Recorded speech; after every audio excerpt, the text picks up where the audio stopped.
Back here on SportsLine, and back to the phones we go. Jerry, thanks for waiting for us. You're next up here on SportsLine. All right, glad to speak to you, Steve. Good to talk to you. I've got a question about their depth. I mean, you know, we're talking about all the new players they have, but you know that after the season starts, there's going to be injuries. No question. And how they fare during the year is going to depend on what kind of depth they have.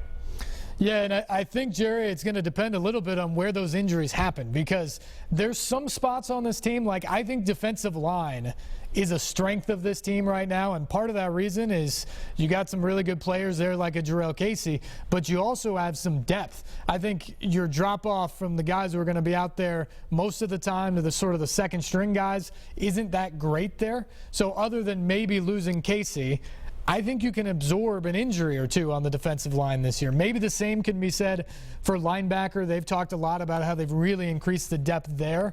But let's take the offensive line, for example. They're trying to retool that. They lost Byron Bell here in the offseason, so they've got to figure out who is the left guard on this team just going into camp to begin with. But beyond that, if any injury happens, other than maybe center, you know, if Ben Jones goes down, he's certainly an upgrade to what they've had there, but you do have Brian Schwenke, who's played right there behind him. But you talk about an injury at either the tackle spots or now the guard spots, and you could be very, very thin all of a sudden once again on that offensive line, and that's a scary proposition. Yes, it is. And Mariota. Right. We're in trouble. They brought in Matt Castle, and we saw, you know, Jerry, you know this, when Tom Brady went down, Castle had the best year of his career in New England. Now, granted, that was with the Patriots, but you're absolutely right. You don't want to see Mariota go down. They got to protect him. You don't want to see one of these running backs that you're going to count on a lot to have a serious injury throughout the year. The fact you have two allows you to avoid or absorb perhaps a bump or a bruise along the way, but you don't want to see them go down for any significant time.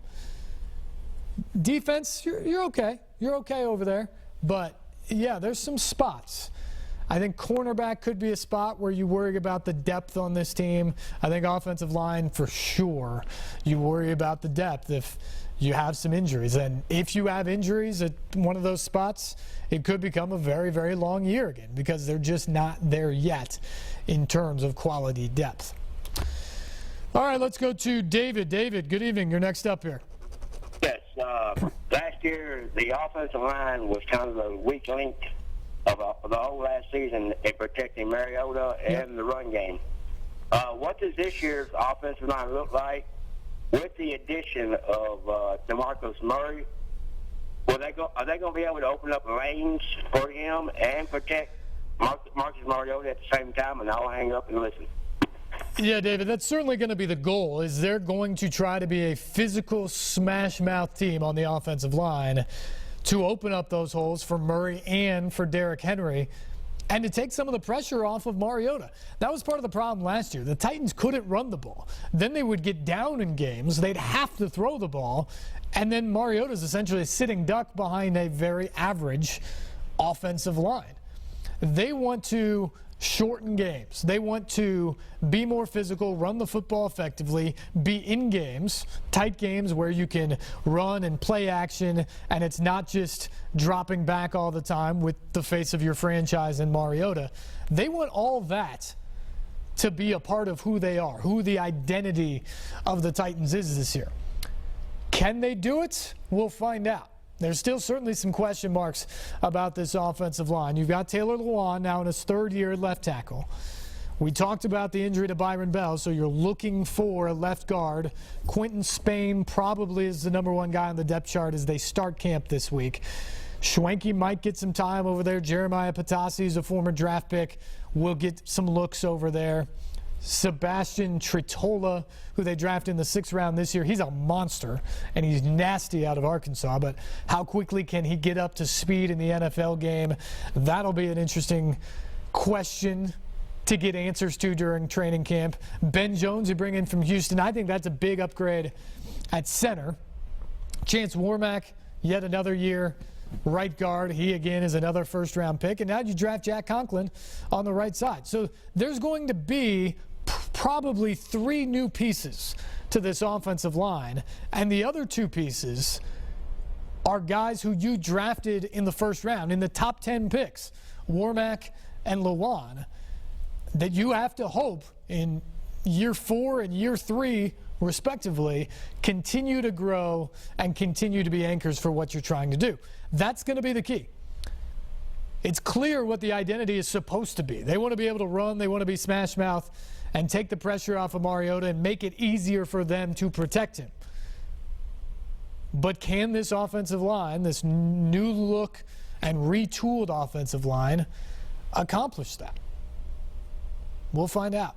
Oftentimes it takes a little while for those units to mesh too, so it could be a work in progress throughout the year. If they stay healthy, one would hope they're a much more cohesive unit and a better unit in the second half of this season than they are in week 1 against Minnesota. Let's go to another David. David, good evening. Okay, yeah. I was about the uniforms. Do you think they could do it like Mariota had it in Oregon and have a lot of different colors and different uniform chains or something? And the helmets, I want the helmets changed that white make the heads look real big. Could they make them baby blue or a red jersey, put that in? Something like that? Yeah, I can tell you, David, that there will be no uniform changes this year in terms of what they're doing. The helmet's going to be the same as what you've seen, and the jerseys are going to be navy blue. They're going to be the Columbia blue color, and they're going to be white. And they'll have the same pants, and so they can mix and match those as they see fit. If you want different looking uniforms by the week or whatever, they could potentially do that if they wanted. But in terms of how they're going to look, they're going to look the same as they've looked in recent years. Any uniform change now would have to come for the 2017 season for the Titans. The interesting thing about the NFL is the NFL requires every team to have a primary helmet. So that's the thing when you look at an Oregon or what a lot of teams have done now in college football is you have a bunch of teams that have no primary helmet. They just have 5 different versions of helmets. And one week they'll wear a black helmet, the next weekend they'll wear a blue helmet, the next weekend they'll wear a white helmet, next weekend it's gray. They just continue to do that and change it up. The NFL wants their teams to be recognizable by what they're wearing. They want you to be able to flip on the TV from anywhere you are without the sound up and know exactly that is the Steelers and the Titans. That's what I'm watching right there. And so they try to keep it more consistent. The only time you can wear a non-primary helmet, I believe, in the NFL is if you're doing a throwback weekend or it's some sort of NFL-sponsored type of thing. So whatever the Titans do with the helmet, whether they stay with the white one or do something else, that's going to be the helmet. It's not going to change week to week. You have a little more flexibility with the uniforms and what you're going to do in terms of mixing and matching what you're trying to do.